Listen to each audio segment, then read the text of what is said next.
नमस्कार प्यारे बच्चों। आज हम आपके सामने लेकर आए हैं राजनीतिक सिद्धांत की प्रकृति अथवा स्वरूप। इस पर हम आपसे आज चर्चा करेंगे।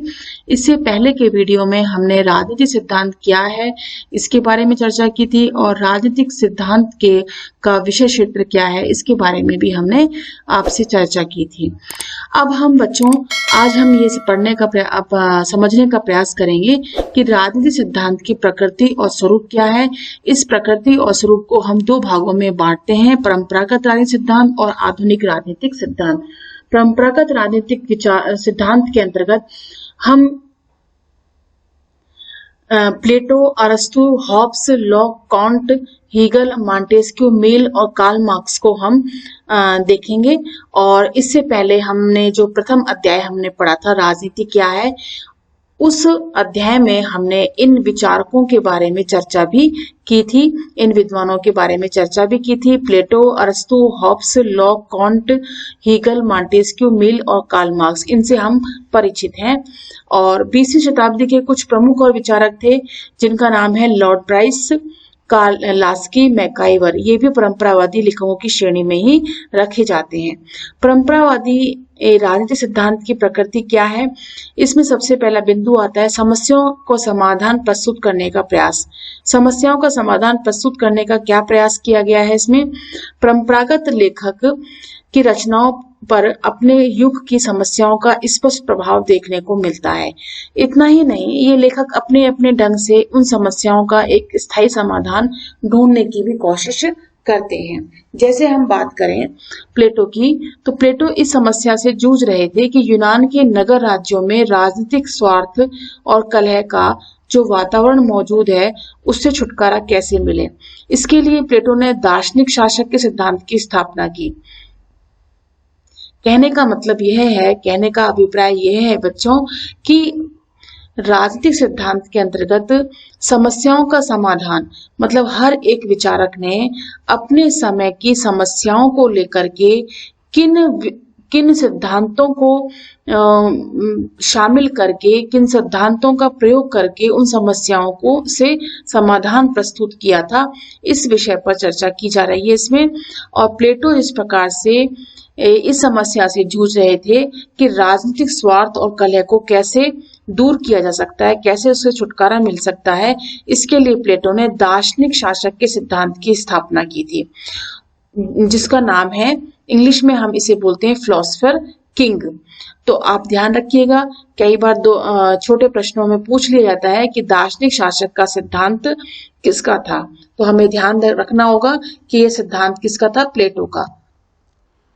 जैसा कि प्लेटो ने बताया कि दार्शनिक राजा का कोई परिवार नहीं होता, शासक वर्ग में शामिल अन्य लोगों को भी निजी परिवार बनाने का कोई भी अधिकार नहीं होता, उन्हें समूचे समाज को ही अपना परिवार मानना होता है। इस प्रकार की धारणा दार्शनिक शासक को लेकर के उसने जब सिद्ध कर दी कि राजनीतिक स्वार्थ और कलह जो है एक दार्शनिक शासक के माध्यम से ही पूरा हो सकता है।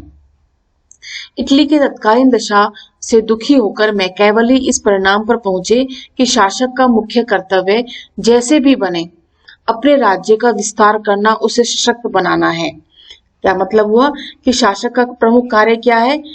उसका प्रमुख कार्य है राज्य का विस्तार करना और उसे सशक्त बनाना। इस उद्देश्य की पूर्ति के लिए छल, कपट और हत्या सभी कुछ क्षम्य या न्याय संगत है।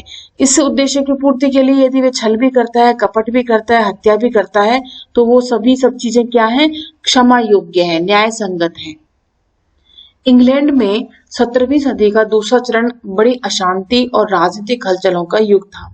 उस युग की अशांति और गड़बड़ी ने हॉब्स को निरंकुश राजतंत्र का समर्थक बना दिया।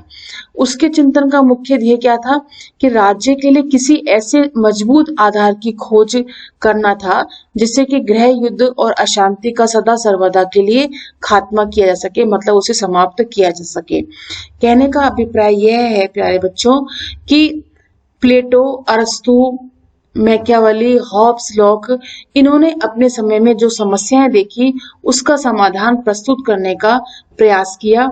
ये राजनीतिक सिद्धांत की प्रकृति के अंतर्गत आता है कि किस प्रकार से इन्होंने अपने अपने सिद्धांत, अपने अपनी समय की समस्याओं का समाधान किन सिद्धांतों को लेकर के किया। इसके बाद बच्चों बात आती है परंपरागत चिंतन या परंपरागत चिंतन पर राजनीतिक दर्शन और मजहब का आधिपत्य। मजहब यानी धर्म का आधिपत्य। परंपरागत रचनाओं में दार्शनिक और नैतिक तत्वों की भरमार होती है। प्लेटो, अरस्तु ने राज्य और कानून को मनुष्य के नैतिक स्वभाव की उपज माना है। मध्य युग में जब ईसाई मजहब राजधर्म के रूप में प्रतिष्ठित हो गया तो राज्य और धर्म संघ के आपसी रिश्तों को लेकर एक विवाद चल पड़ा। यह विवाद मध्ययुगीन यूरोपीय विचारधारा का मुख्य विषय बन गया। यूरोप के कई विद्वानों ने यह भी कहा कि राज्य की तुलना में चर्च यानी कि धर्म संघ श्रेष्ठ है। सेंट थॉमस एक्विनास हैं, उनका अपना लक्ष्य क्या था? ईश्वरीय राज्य की स्थापना बतलाया। दूसरी ओर विलियम ऑकम है, वो उन्होंने राजसत्ता और राजसत्ता को धर्म संघ से उच्च माना।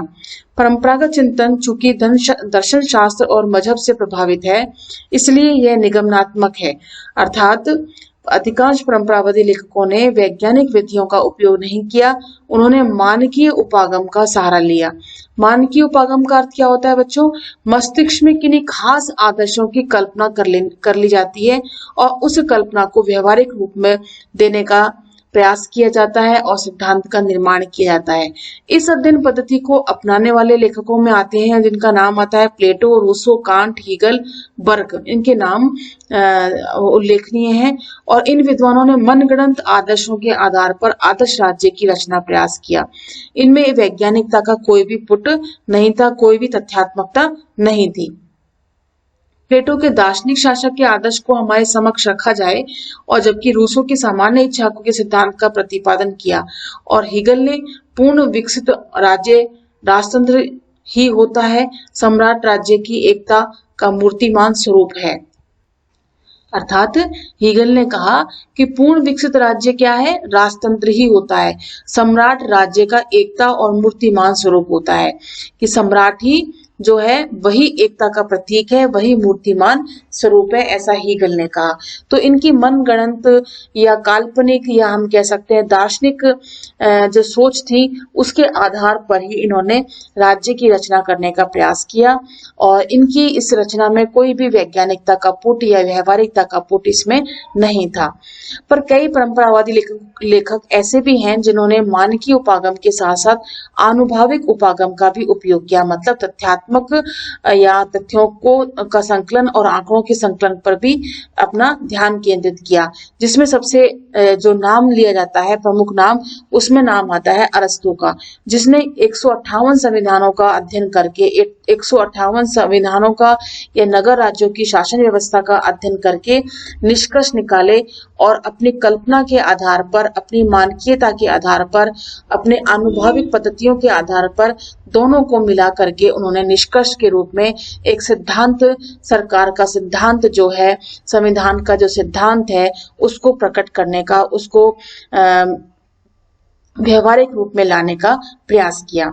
मूल्यांकन के रूप में देख सकते हैं हम परंपरागत रचनाओं के विश्लेषण का अर्थ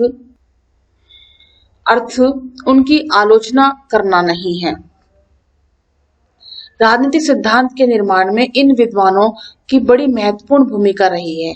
राजनीति के हर पाठक को आज भी प्लेटो, अरस्तु, हॉब्स, लॉक, हीगल जैसे महान विचारकों की कृतियां पढ़नी पड़ती हैं। हॉब्स का लेवायथन, हीगल का वाद, प्रतिवाद और संवाद का सिद्धांत राजनीति विचारों के विकास में बड़ा महत्वपूर्ण योगदान देता है। तो प्यारे बच्चों, आप ये ध्यान रखें कि हॉब्स का लेवायथन, तो लेवायथन किसकी रचना थी? हॉब्स की थी। वाद, प्रतिवाद, संवाद किसकी रचना है? हीगल की। और राजनीतिक मतलब इन सिद्धांतों ने किस प्रकार से महत्वपूर्ण योगदान दिया, तो आपको लेवायथन, वाद, प्रतिवाद, संवाद आपको याद रखना है। आपसे ऑब्जेक्टिव प्रश्न में पूछा जाता है।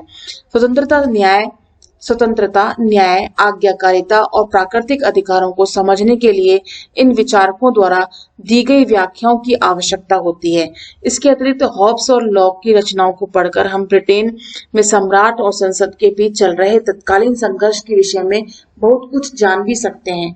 और 1917 की रूसी क्रांति को समझने के लिए कोई भी पाठक कार्ल मार्क्स और लेनिन की रचनाओं को अनदेखा नहीं कर सकता।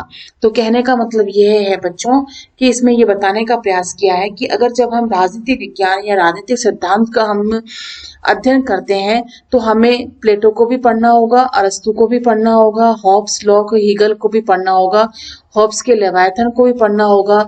हीगल वाद, प्रतिवाद और संवाद में क्या क्रिया प्रतिक्रिया क्या किस प्रकार से विचारों का विकास करता है, किस प्रकार से राजनीतिक विचारों का विकास होता है, इन सभी के बारे में हमें पढ़ना होगा। स्वतंत्रता, न्याय, आज्ञाकारिता, प्राकृतिक अधिकार, इन सभी को समझने के लिए हमें इन विचारकों की व्याख्याओं का अध्ययन करना हमारे लिए आवश्यक होगा। हॉब्स ने मनुष्य को एक स्वार्थी प्राणी, या आपको टॉमस हॉब्स की पिक्चर दिखाई दे रही है, इसमें हॉब्स ने मनुष्य को एक स्वार्थी प्राणी माना है जो सदा अपनी शक्ति में वृद्धि के लिए संघर्षशील रहता है। हॉब्स निरंकुश राजतंत्र का समर्थक है, पर उसने राजा को ईश्वर का प्रतिनिधि नहीं माना। हॉब्स के अनुसार राज्य एक मानव संस्था है और आपसी समझौते का परिणाम है।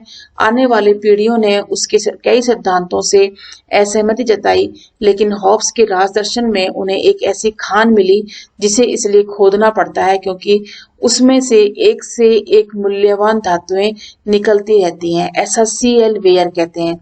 C.L. वेयर ये कहना चाहते हैं कि हॉब्स की रचनाओं को पढ़ना, हॉब्स की रचनाओं का अध्ययन करना हमारे लिए बेहद जरूरी है, क्योंकि उसको खोदने से या उसको पढ़ने से हमें ऐसी बहुत सी वस्तुएं मिलती हैं, ऐसे बहुत से विचार उसमें मिलते हैं जो एक राजनीति विज्ञान या एक राजनीतिक सिद्धांत को पढ़ने वाले विद्यार्थी के लिए बहुत ही आवश्यक है।